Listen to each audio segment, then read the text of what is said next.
Breaking Banaskantha Banaskantha જિલ્લાના ભાભર ખાતે એક યુવતીના મૃતદેહનો અગ્નિ સંસ્કાર ભાભર પોલીસ દ્વારા કરવામાં આવ્યો હતો, જેમાં ગત બુધવારની મોડી રાત્રે ભાભર દિયોદર હાઈવે મારુતિ નંદન વેર હાઉસિંગ જવાના રસ્તાની સાઈડમાં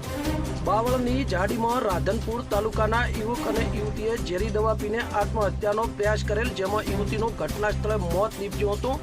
જેની જાણ 108 ને કરતા ભાભર સરકારી હોસ્પિટલ ખાતે પીએમ માટે ખસેડવામાં આવેલ ભાભર પોલીસ દ્વારા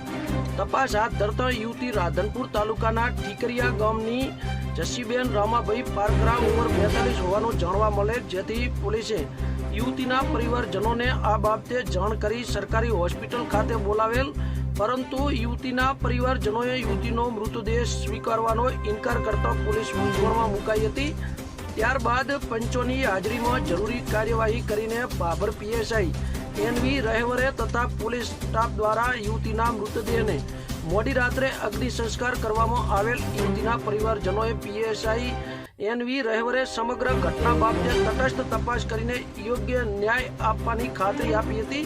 આમ મોડી રાત્રે યુવતીના મૃતદેહને અગ્નિ સંસ્કાર આપીને ભાભર પોલીસ દ્વારા માનવતાની સરાહનીય કામગીરી કરવામાં આવી હતી। બ્યુરો રિપોર્ટ બનાસની અસ્મિતા, બનાસકાંઠા, ભાભર સુઈગામ।